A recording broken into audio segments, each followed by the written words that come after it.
আসসালামু আলাইকুম। সন্ধ্যে ৭টা, বাংলাদেশ বেতার খুলনা। খবর পড়ছি বৃষ্টি আক্তার। পরিবেশ, বন ও জলবায়ু পরিবর্তন বিষয়ক প্রতিমন্ত্রী ড শেখ ফরিদুল ইসলাম বলেছেন, সুপেয় পানির কষ্ট লাঘবে উপকূলের প্রত্যেকটি ঘরে পানির ট্যাঙ্ক পৌঁছে দেওয়া হবে। তিনি আজ বাগেরহাটের মোংলা উপজেলা পরিষদ চত্বরে দিগরাজ, চিলা, চাঁদপাই, সোনাইলতলা, মিঠাখালী ও সুন্দরবন ইউনিয়নের ৩ শতাধিক পরিবারের মধ্যে পানির ট্যাঙ্ক বিতরণকালে প্রধান অতিথির বক্তৃতায় একথা বলেন। প্রতিমন্ত্রী বলেন, তীব্র লবণাক্ততা অধ্যুষিত উপকূলীয় মোংলা সহ আশেপাশের এলাকায় সুপেয় পানির মারাত্মক সংকট রয়েছে। এ সংকট নিরসনে এবং বৃষ্টির পানি সংরক্ষণ করে তা দিয়ে চাহিদা পূরণে উপকূলীয় জনগোষ্ঠীর মাঝে পানির ট্যাঙ্ক বিতরণ অব্যাহত রয়েছে। তিনি আরও বলেন, উপকূলের প্রত্যেকটি ঘরে পানির ট্যাঙ্ক পৌঁছে দেওয়া হবে। পাশাপাশি সুপেয় পানির উৎস সৃষ্টিতে সরকারি পুকুরগুলো পুনর্খননের উদ্যোগ নেওয়া হয়েছে। কোনো মানুষ যেন সুপেয় পানির জন্য কষ্ট না পায়, সেজন্য যা যা প্রয়োজন তার সবকিছুই এ সরকারের পক্ষ থেকে করা হচ্ছে। পরে প্রতিমন্ত্রী ড ফরিদুল ইসলাম রামপালে সুন্দরবন মহিলা কলেজের আইসিটি ল্যাবের উদ্বোধন করেন। উপজেলা নির্বাহী কর্মকর্তা, কলেজের অধ্যক্ষ, শিক্ষক এবং শিক্ষার্থীরা এ সময় উপস্থিত ছিলেন। প্রধানমন্ত্রীর রাজনৈতিক সহকারী রাশেদ খান বলেছেন, বিগত 18 বছরের লুটপাট ও অব্যবস্থাপনার কারণে দেশে গ্যাস, বিদ্যুৎ, জ্বালানি সংকট সৃষ্টি হয়েছে। শেখ হাসিনার আমলে নতুন কোনো গ্যাসকূপ অনুসন্ধান করা হয়নি, বিদ্যুৎ কেন্দ্রগুলো নির্মাণে লুটপাট করা হয়েছে। তিনি আজ Jhenaidah Shishukunja school and college আয়োজিত সংবর্ধনা ও মত বিনিময় সভা শেষে সাংবাদিকদের এক প্রশ্নের জবাবে একথা বলেন।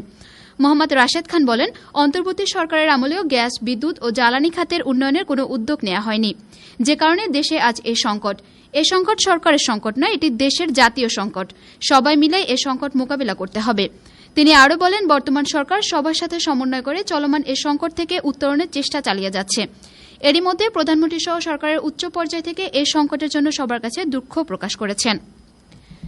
খুলনা বিভাগের সমন্বিত ইপিআই, এইচপিভি, ওপেন এসআরপি এবং স্বাস্থ্য কর্মসূচি পর্যালোচনা শীর্ষক দিনব্যাপী এক কর্মশালা আজ খুলনা মহানগরীর একটি হোটেলে অনুষ্ঠিত হয়।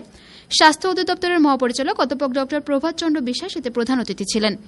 এ উপলক্ষে বক্তৃতায় তিনি বলেন, জরায়ুমুখ ক্যান্সার রোধে কিশোরীদের এইচপিভি টিকা দেওয়া হচ্ছে।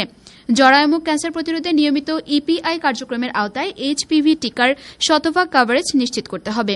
সরকারের নির্দেশনা অনুযায়ী সারা দেশে 10 বছর বয়সী সকল কিশোরীকে এইচপিভি টিকার আওতায় আনতে হবে। বিভাগীয় স্বাস্থ্য দপ্তরের পরিচালক ড শেখ মোহাম্মদ মোশাররফ হোসেনের সভাপতিত্বে সিভিল সার্জন, অতিরিক্ত বিভাগীয় কমিশনার রাজস্ব ও সংশ্লিষ্ট কর্মকর্তারা এ সময় উপস্থিত ছিলেন। জলবায়ু পরিবর্তনজনিত দুর্যোগ মোকাবিলায় স্থানীয় পর্যায়ে সক্ষমতা বৃদ্ধি ও কার্যকর প্রস্তুতি নিশ্চিত করতে ইউনিয়ন দুর্যোগ ব্যবস্থাপনা কমিটির প্রশিক্ষকদের 2 দিনব্যাপী প্রশিক্ষণ আজ খুলনার কয়রা উপজেলা মানব কল্যাণ ইউনিটের সভাকক্ষে অনুষ্ঠিত হয়।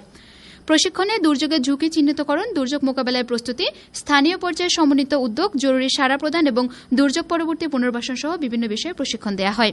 এছাড়া ইউনিয়ন দুর্যোগ ব্যবস্থাপনা কমিটির সদস্যদের দায়িত্ব ও দুর্যোগকালে কার্যকর ভূমিকা পালনের বিষয়ে গুরুত্ব আরোপ করা হয়। জনপ্রতিনিধি সহ সংশ্লিষ্ট কর্মকর্তা ও ইউনিয়ন দুর্যোগ ব্যবস্থাপনা কমিটির সদস্যরা এ সময় উপস্থিত ছিলেন।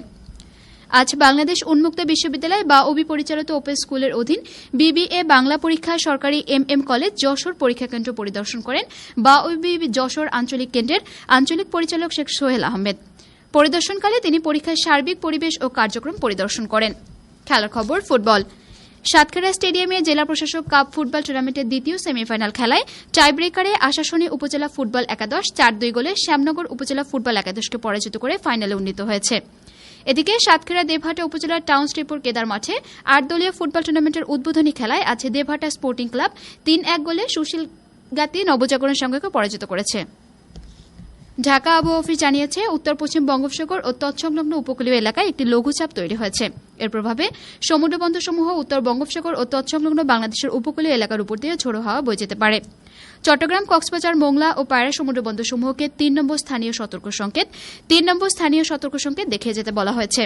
উত্তর বঙ্গোপসাগরে অবস্থানরত মাছ ধরার নৌকা ও ট্রলারসমূহকে পরবর্তী নির্দেশ না দেওয়া পর্যন্ত উপকূলের কাছাকাছি থেকে সাবধানে চলাচল করতে বলা হয়েছে।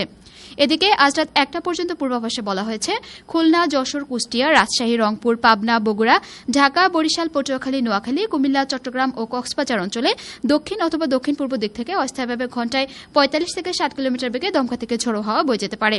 সেই সঙ্গে বৃষ্টি অথবা বজ্রসহ বৃষ্টিপাতের সম্ভাবনা রয়েছে। এসব এলাকার নদীবন্দরসমূহকে 1 নম্বর সতর্কতা সংকেত দেখাতে বলা হয়েছে। খবর শেষ হলেও আমাদের পরবর্তী খবর প্রচারিত হবে আগামীকাল সকাল 8:10 বাংলায়। বাংলাদেশ